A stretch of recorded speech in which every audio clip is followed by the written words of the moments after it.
Hello and welcome everyone, Lalhut here, and today I'm taking a look at the ASUS ROG Strix Fusion 500 RGB 7.1 gaming headset. That's a mouthful. Anyway, before we dive on into the review properly, I should of course say a big thanks to ASUS UK for sending this headset over to me so I could have a play with it. And I should also say as well, this is the first ASUS peripheral that I've ever actually tried out. I've currently actually got two ASUS monitors in my main PC setup, but I've never looked into their headsets, keyboards or mice before. So I'm eager to see what their peripheral experience is like, and in fact I'd like to invite you guys to share your own experience with ASUS peripherals, headsets, keyboards, mice down in the comment section. Let me know your thoughts on their stuff down below.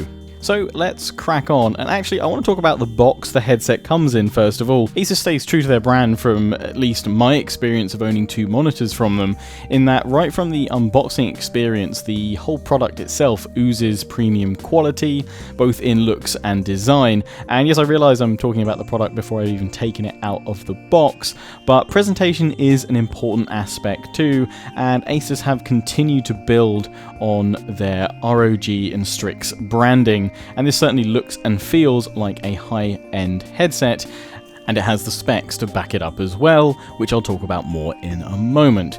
Now I must say that when I got this headset, I actually at first thought it was wireless, as all the promotional imaging shows the headset without a cable. Upon opening the box too, the headset seems wireless, as there's no cable in sight. It's only after you actually remove the top tray do you find a micro USB cable, some warranty sheets and a quick start guide. This micro USB cable plugs into the left ear cup and ends in a regular USB 2.0 connector at the other end with a bit of ROG branding on it. The cable is braided and firm, which is great. However, I am disappointed that the only connection option is USB. I would have loved to have used these headphones for listening to music on my phone or my iPad, and the addition of some Bluetooth connectivity even would have been a great addition.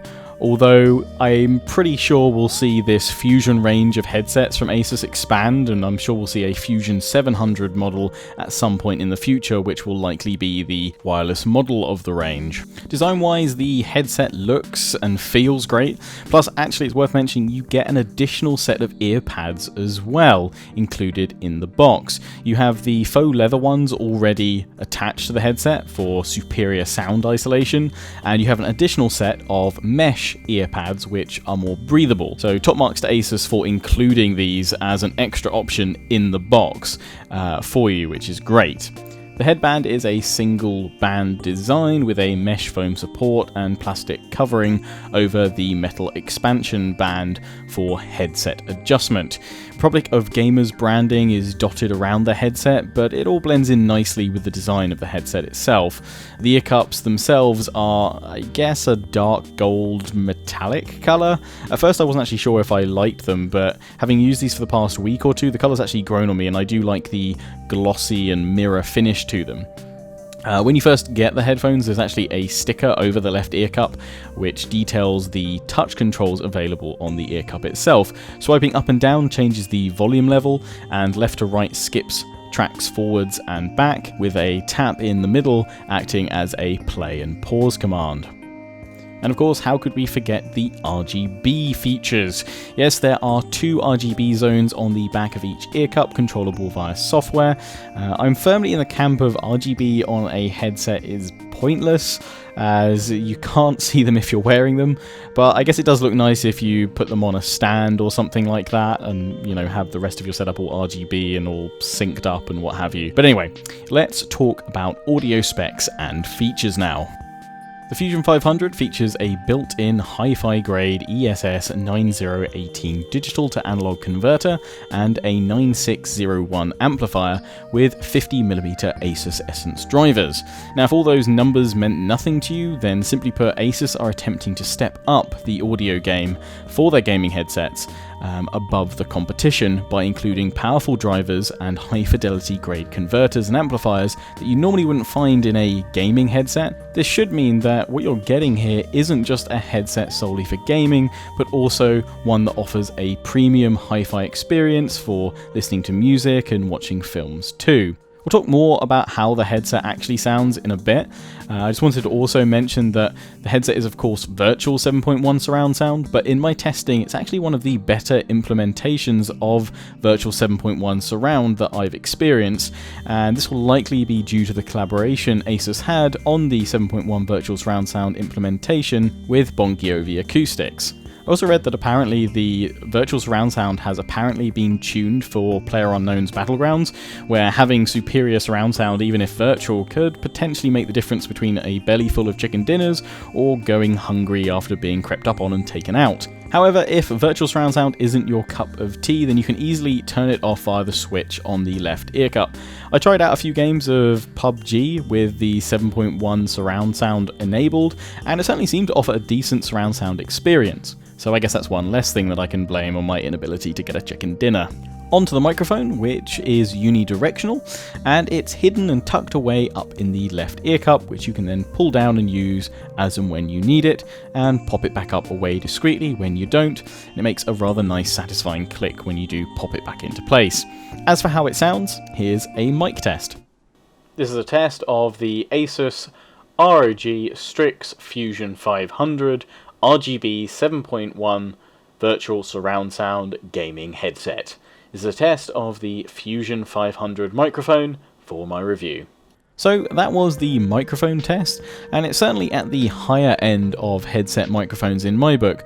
While it makes me sound a bit flat, it is fairly clear, with only a bit of distortion which could probably be solved by tweaking the microphone's proximity to my face with a bit of adjustment of the boom arm. Speaking of which, I'm actually not a massive fan of the boom arm on this headset, as while it does hold its initial position well, I feel like it could offer a little bit more adjustment. Just compared to some other headset microphones that I've used, it doesn't seem to offer as much sort of potential mic positions as others that I've used, but it's more than enough for Discord, TeamSpeak, and in-game voice chats. Now that we've heard how the microphone sounds, let's talk about what sort of experience you'll have listening to things through the headphones themselves with all their fancy hi-fi grade bits and pieces. Overall, the audio experience certainly seems to be a cut above other similar gaming headsets. While there's no denying that the audio has been tweaked towards a gaming focus, I was still able to enjoy music and films at a level above most of my other gaming headsets.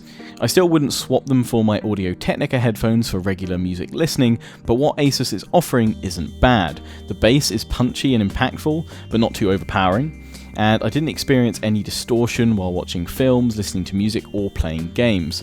The mids and vocals in general are a bit underpowered, it sounds like, compared to some of my other headphones. Vocals don't seem as powerful, and there is a bit of a lack of clarity and detail throughout the mids and highs overall. I feel like this reflects the tuning towards gaming audio, with bass being a priority. Although in the Fusion 500's case, I don't think it's due to the bass being overpowered.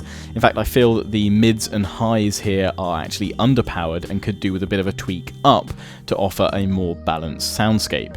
Software-wise, there's very little to it, bar a few options for RGB lighting effects, and I also understand there's an app for your phone which will allow you to activate RGB lighting sync across multiple Fusion 500 headsets for LAN or esports events or teams.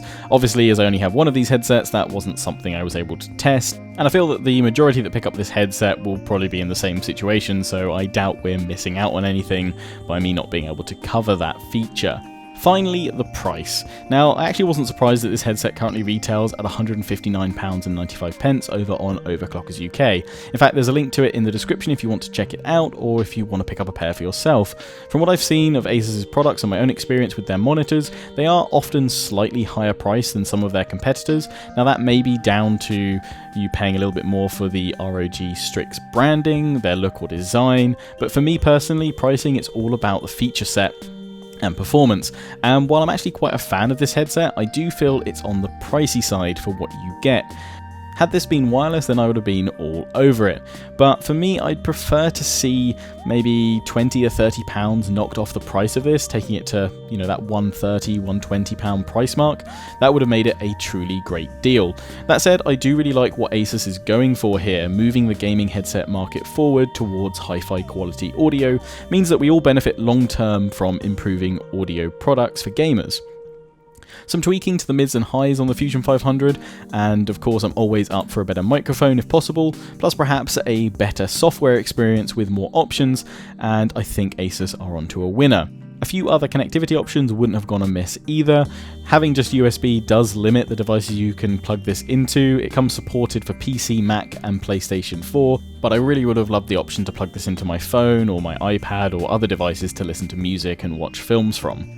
I'm looking forward to seeing what ASUS bring to the table with other headsets, and as I said before, I fully expect that we'll see a Fusion 700 headset at some point. I can't imagine there's not one in the works already that's a kind of fully wireless or Bluetooth connectivity enabled headset, so I'll keep my eyes peeled for that and be sure to check that out if one appears.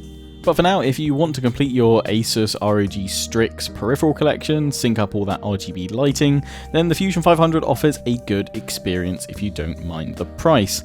Let me know your thoughts on the Fusion 500 down in the comments section, and feel free to share your thoughts about ASUS peripherals in general, as I'd love to take a look at some more of them in the future, so feel free to give me a heads up about any you'd like me to check out. Anyway, again, thanks to ASUS for sending the Fusion 500 over for review. Until the next one, don't forget to comment, rate and subscribe, follow me on Facebook and Twitter, take pride and join the Legion, check out my affiliates and sponsors, Games Planet, Overclockers UK, QT and MSI. Till the next one, ciao for now.